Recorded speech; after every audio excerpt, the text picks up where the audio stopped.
মানেই নতুন গল্প, নতুন চরিত্র আর নতুন অভিজ্ঞতা। কিন্তু বলিউডের সাম্প্রতিক চিত্র বলছে অন্য কথা। একের পর এক পুরনো সিনেমার প্রত্যাবর্তন, সিকুয়েল ঘিরে বড় বাজি, সব মিলিয়ে প্রশ্ন উঠছে নতুন গল্প তৈরির চেয়ে পুরনো সফল গল্পের উপরেই কি এখন বেশি আস্থা বলিউডের? আচ্ছা, বলিউড কি নতুন গল্পের সংকটে পড়েছে? কেননা 2026-এর সিনেমার তালিকায় চোখ রাখলে পুরনো হিটের সিকুয়েলই বেশি চোখে পড়ছে। Border 2, ধুরন্ধর 2, আওয়ারাপন 2, Dhamaal 4, Drishyam 3, cocktail 2, Mardaani 3, ওয়াদ 2। একই বছরে একের পর এক সিকুয়েল। তাহলে কি নতুন গল্পের ঝুঁকি নিতে চাইছে না বলিউড?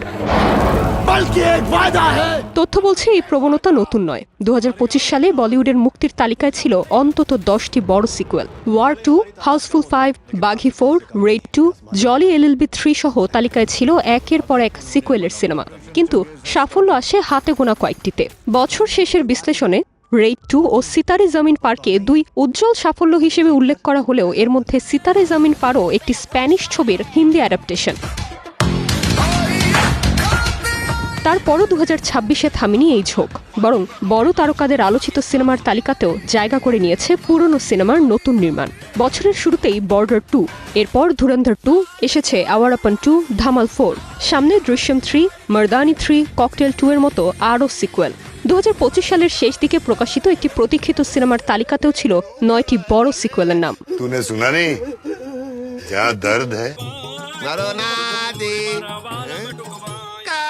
কিন্তু কেন নতুন গল্পের বদলে একই ফ্র্যাঞ্চাইজিতে এত আস্থা? হিসেবটা সহজ। নতুন সিনেমাকে দর্শকের কাছে প্রথমে পরিচিত করাতে হয়। সিকুয়েলের ক্ষেত্রে পরিচিত নাম, চরিত্র আর স্মৃতিকাতরতাই দর্শকদের কাছে হয়ে ওঠে বড় প্রচারণা।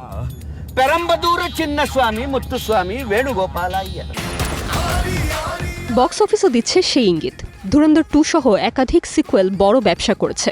অথচ 2025-এ সাইয়ারা ও মাহাভাতার নরসিমহার মতো নতুন বা নন সিকুয়েল গল্প বড় সাফল্য পেয়েছে এবং একাধিক সিকুয়েলকে ছাড়িয়ে গেছে। অর্থাৎ দর্শক যে শুধু পুরনো গল্পই চান তা নয়। অথচ বলিউড ইন্ডাস্ট্রি যেন হারিয়েছে চ্যালেঞ্জ আর ঝুঁকি নেয়ার মানসিকতা। কারণ পরিচিত সিকুয়েল মানে বাধা দর্শক, পুরনো আবেগ আর তুলনামূলক নিরাপদ বিনিয়োগ। বক্স অফিস হয়তো সিকুয়েলের পক্ষে কথা বলছে, কিন্তু সিনেমার প্রাণ তো নতুন গল্পেই। নস্টালজিয়া দিয়ে দর্শককে হলে টানা হয়তো যায়, কিন্তু ধরে রাখা যায় কি? নির্জন নুসরাত, স্টার এন্টারটেইনমেন্ট।